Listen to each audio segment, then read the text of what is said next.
Hallelujah. And ibandla lingenamali nje is because kunabantwana bomsebenzi abanemali kodwa who are stingy, who are not matured. Amen. Yes. But in abazali we are calling abantwana olungiselelo who are matured. Abazokuyazi ukuthi apha olungiselelo sikhulo asiphili ngenkazathi. Yes. Kodwa siphila bakhe ukuthi umzalwane ayeneke inhliziyo yakhe. Lithi iBhayibheli kwincwadi yezenzo bekukade kukho abapostile zonke izinto yonke into bebenayo abantu beyizisa kwinyawo zabapostile. Lithi iBhayibheli kungasweleki into ebandleni besingaziswa ngabantu bezwe kodwa beziziswa ngabazalwane bezibeke izinyawo zabapostile ukuzulungiselelo olusikulo kungasweleki into. Kwakungekho nkazathi ebethi lowo onento noba ngumhlaba awuthengise kodwa uzise ezinyaweni zabapostile. Kwakungekho nkazathi xa uzophekwa kulungiselwa abantu abakhoyo endlini kuthiwa wena uzaze ne-beef stock. Kwakungangazathwa ukuthi uzaze ne-10 rand. Kwakungangazathwa kodwa umuntu ebeqhutywa ngumoya enikela. Hayi lento siyenzayo siqokelele uzosana ntoni wena. But umzalwane ebekhupha kuye enhlizweni enikela. Yes. Kwibandla lokuqala. Eli bandla abazalwane lokuqala leli similiselwe kulo. Yes. Ibandla lomoya oyingcwele, ibandla lobabalo. Hallelujah. Bazalwane masingadivethini kwizinto uThixo simisele kuzo. Eli bandla sikulo libandla lomoya. Hallelujah. Yes. Libandla labantu abamele balawulwe ngumoya. Hallelujah. So senza kuzawunikelwa ngoku. Ake sifundeni quickly in the book of Proverbs 8. So in Proverbs 3 verse 8. Let me read quickly for you. Hallelujah. I'll read from verse 7. Do not be wise in your own eyes. Fear the Lord with reverence and aware and obedience. And turn entirely your way from evil. Hallelujah. It is, do not be wise on your own eyes. Kodwa sofuna ukulumka kwakho amehlo. Kodwa thini nqula uThixo ngoloyiso. Shiya konke okubi.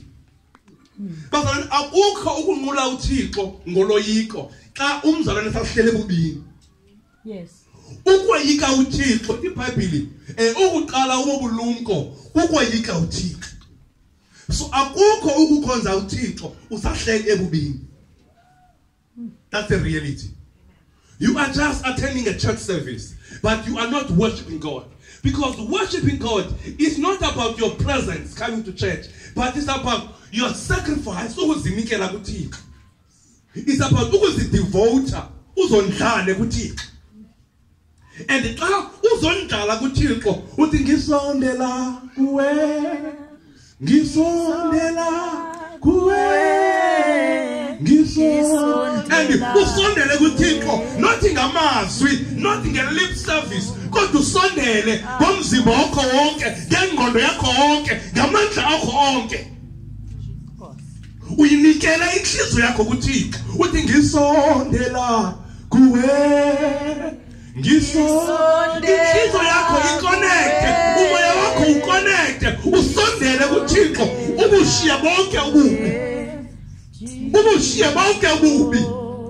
Namhlanje sishumela kwibandla elitele bubini, and because abazalwane balazy abafuna ukuphangela, abafuna ukunikela, abafuna ukuzincama ekuthini bawusebenza umsebenzi lo siqhubekeke kwimali mvanje, and sihlale nabazalwane abahleli kwindawo ezingalunganga because siyayinida imali yabo siyithathe. But namhlanje inkosi simele ubani libandla elizinikelayo. Hallelujah. Singa receive imali yabantu abangamanga kwindawo yokuma. Sithi this is an altar, but still thathi imali okusela, imali obugwinta kule ndawo. This is an altar, but samkela imali obugwinta. Nkosi.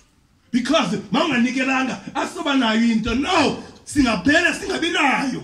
Singaphela singabi nanto ngenxa yokunganikelanga, because akukho ukunikela ungekho kuThixo. Yes. Hallelujah. Yes. Sibhanqa abantu. Ninikela kubanikela kumfundisi, nibhanqa abantu. Sinikela kuThixo, yonke into enzekayo apha yenzelwa uThixo. Yes. Hallelujah. Asikwazi ukunikela ngento ekhwalelayo kuThixo. Asikwazi ukuzisa into ebolileyo kuThixo because imali engahlambulukanga iyanuka kuThixo. Hallelujah. Lithi iBhayibheli kwakho indoda enguAdam inonyana ababini, omnye unyana wasa namakhaphetshu esivuno esingahlanga kuThixo.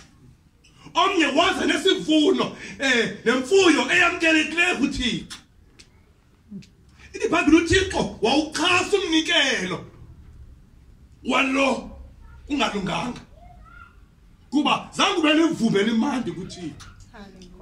Whatever you bring, imele benivumela imandi kuThixo. Imnukisele kamandi uThixo. Kulapha insikelelo yomzalwane ikhoyo. Hallelujah. Abanye bagala imali bacima itikipho. Yebazalwane ayo casino lesikuyo. Asenze business apha. We are not calling money to make money. We're not here to make you rich. But we are here to make you connected with Thixo. Yes. Abanye bayabizwa izane imali nikelani kuzovuleka ingcango. No, if you are not connected to God, there are no doors that will be open. uThixo akabhejwa, uThixo akalohasha. Asukukasino apha. Nikela nge500. Zawulunga into zakho and you send your name. No, asikokulondo apha. Asidlali imali, asidlali icawa apha.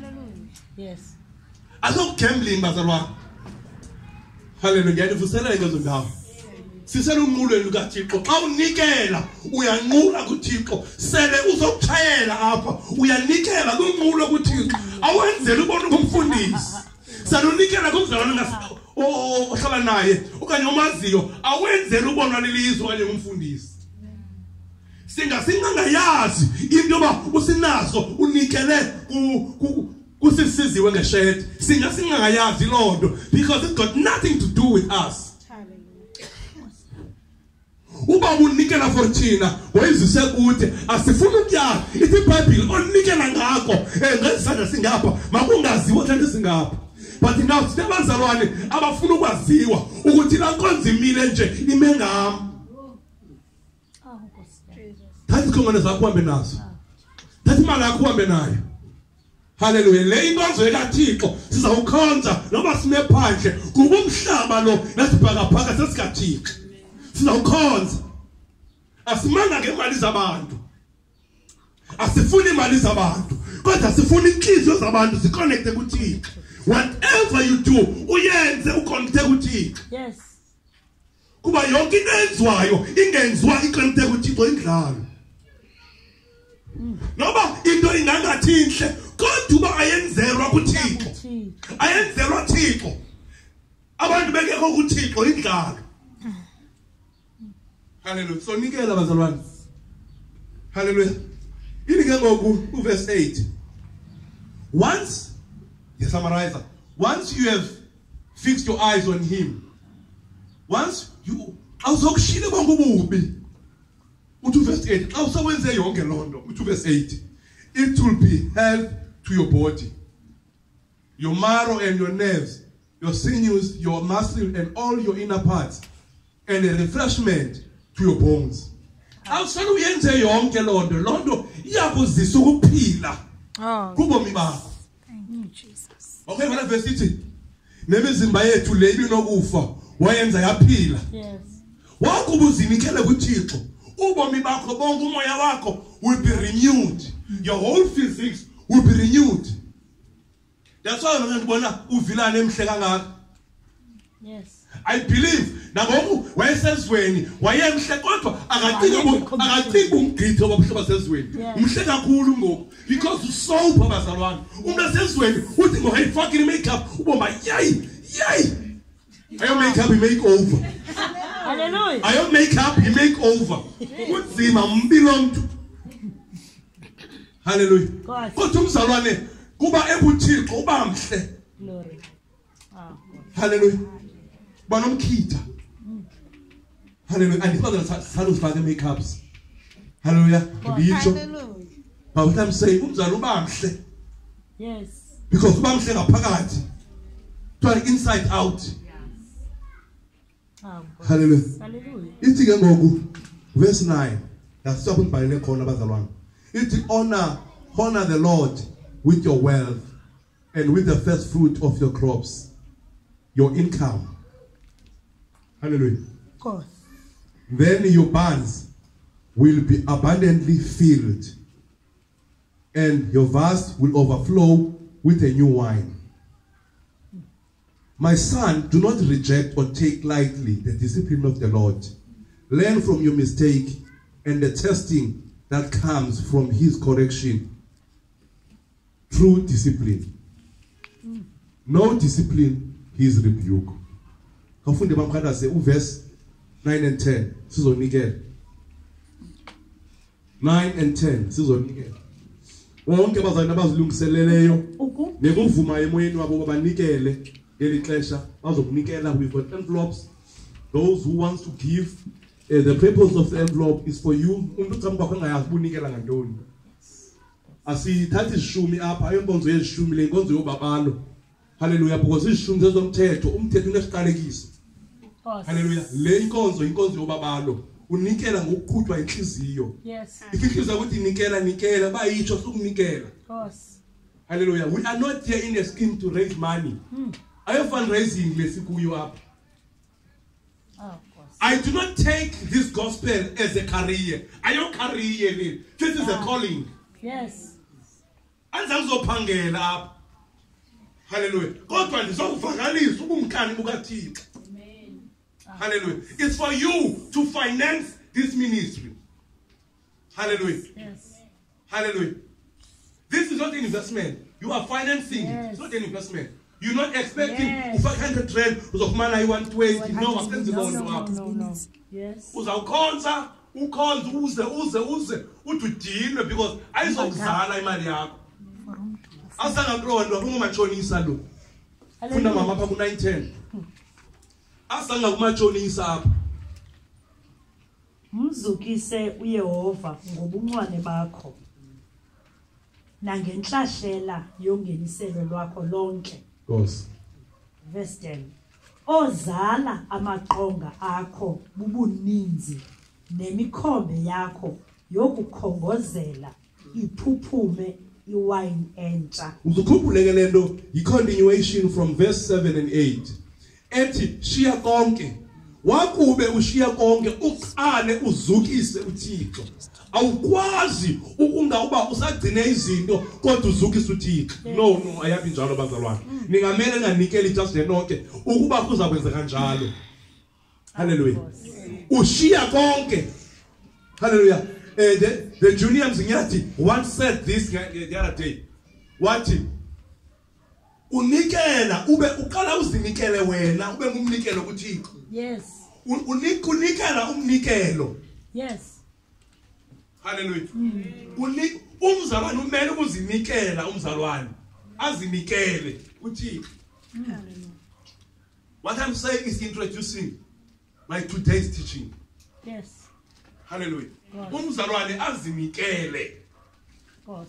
Sikhonze nabazalwane abangazinikelanga. Samkela imali abazalwane abangazinikelanga. Hallelujah. Of course. Besenza for amehlo abantu. Ibandla licorrupt lehlobo ngabazalwane abangazinikelanga nabashumayeli abangazinikelanga bashumela indaba bengoyisekanga zindaba. Yes. Zimele indaba zobulungisa zikwayisu ngumzalwane before you can proclaim them, because lento uyikhwazayo yinto ephuma ngaphakathi ayonto engqondo kodwa into engamoya. Yes. Xa uzakushumayela ushumayele into engqondo. That's why we have corrupt people today. Lento intsha yabantu abacorrupt ayonto indala. Kungoba abantu ba after izisu zabo bashumayelela izisu zabo. Hallelujah. Because labantu abafuni Thixo bafuna izinto for izisu zabo. abantu abazange ezinkonzweni bezokufuna uThixo bafuna imisebenzi bafuna imitshato bafuna zonke izinto abafuni uThixo. Let me tell you this, ukuba usenkonzweni uzokufuna izinto nanti naza kwenzeka zimbini. Xa uzifumene izinto uzawuphuma uhambe, xa ungazifumenanga uzawuphuma uhambe. Xa umuntu esiye etepini yamanzi afika amanzi engekho akahlale etepini. Naxa umuntu ewafumene amanzi etepini akahlale empompeni uyayishiya impompo kuba uzofuna amanzi. Nabantu abaze esikonzweni nabaze andithi abaze kuThixo abaze kwindawo zokuhlangana baze bezofuna izinto abahlali. Hallelujah. Asikho kulonto bazalwane. Asikho kwinto yokugcwalisa i-auditoriums. Kodwa sizokwakha ingqobo kaThixo. Sizofuna ukwakha ipattern kaThixo. Xa inkosi ibuya ifumana ibandla elingenamibimbi. Hallelujah. Andithi kubi ukugcwala kwendawo zokuhlangana. Kuba ningagcwalanga nina bantethi lonto. Ndithi bazane sakhe ingqobo. Ingqobo kaThixo. Hallelujah. Xazela kunikelweni ngoko. Bonke abagqibe enhlizweni zabo ngokunikela beqhutya ngomoya banikele. Isondela kuwe